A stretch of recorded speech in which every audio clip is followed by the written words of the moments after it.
Kana ganing 10 years ka nga uga sa abroad.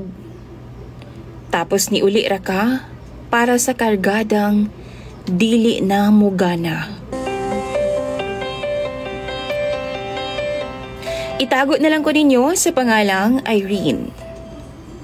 38 years old na ko, single mom, usa ka OFW DJ Sam, apan na 3 months na kong nakabakasyon dinhi sa Pilipinas karon. Ang tinuod DJ Sam, niuli ko dinhi sa Pilipinas dili lang tungod sa ako ang anak ug sa akong pamilya, kundi para na siya sa akong boyfriend nga si Loloy. Si Loloy DJ Sam, 42 anyos na siya. Pure nga ulitaw, ug naila-ila na ko siya pinaagi sa social media. Ganahan kay ko niya, ug nahumaling jud ko. Kay lagi, hitsuraan jud pod si Loloy. Dili jud pod papildi ang iyahang barog, ug ganahan kaayo ko kay lawom kaayo siya og dimples. 2022 mi nagkaila ni Loloy, ug daghan na kaayo mig plano sa kinabuhi. Ug simala pa niya, andam daw siyang magpaabot sa akoa. Bisan pa man, ug sige na lang kog extend sa akong kontrata. Kay lagi, wala pa man makakita ang akong amo ikapuli nako. Wala jud kay ikasaway kay Loloy DJ Sam, kay buutan kaayo siya. Gani, naay mga times nga siya pa ang gahatag sa akong ginikanan og allowance, kay naaman gud usahay madelay ang akong sweldo. Mao nang excited kaay ko nga makita nako siya sa personal. Hangtod nga 3 months ago, naabot na jud ang puli sa akoa o gipabakasyon ako sa akong amo dinhi sa Pilipinas. Happy kaayo ko, kay makita na jud nako si Loloy sa personal. Og tuod man, gisugat ko niya sa airport dinhi sa Cagayan de Oro o gidala ko niya sa iyahang girentahang hotel sa syudad. Wao na kumuuli sa among DJ Sam, kay gusto na kong una laanan og panahon na si Loloy. Excited kay ko kay after 10 years nga single ko, finally, mapisbisan na jud ko. Pagsulod namo sa kwarto sa hotel, DJ Sam, wa na'y hugas-hugas, diretsyo na dumog og kurambos. Og kaluoy sa Ginoo, nakaraos jud ming duha. Pero wa na masundan pa DJ Sam.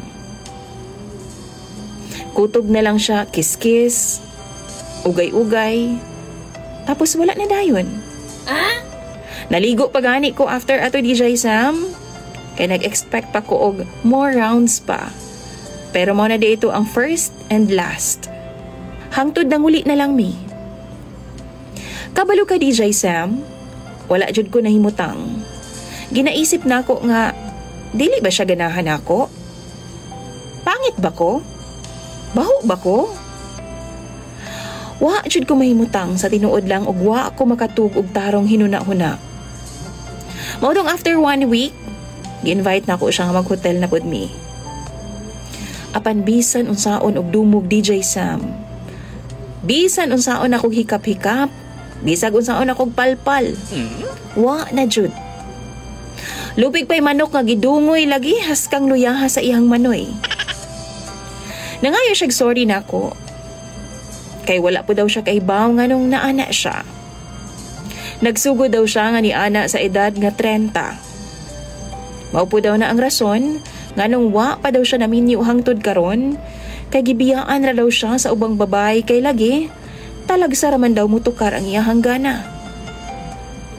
Sa tinuod lang, makatawa ko apan naluoy ko niya DJ Sam.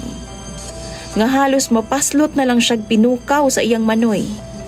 Pero ingon sa nakoma na, kay dili na jud mo mata pa. Giundangan na lang nako siya DJ Sam o giagda na lang nako siya nga manuroy mi. Ug unya mga on mi sa restaurant duol lang sa mo ang giabangan nga hotel. Siya na unta mag-loving-loving kay bag-o pa man mi. Pero ambot, kausara jud taon gikan pag-abot nako gikan sa abroad. Ang kabalak-an lang nako DJ Sam, kay nag-propose si Loloy nako og kasal. Gidawat na lang nako, kay naluoy man ko niya. Pero sa tinuod lang, nagduha-duha baya ko. Kay imagine, Lifetime kong mag-antos ani. Kabalubit ang basic sa kaminyuon ang ana-ana, diba?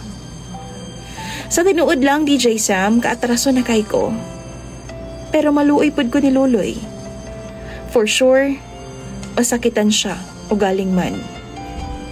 Unsabay angay na kong buhaton, DJ Sam. Palihog lang, i-share ang inyong mga advice sa comment section ni DJ Sam kay ako kanang basahon tanan.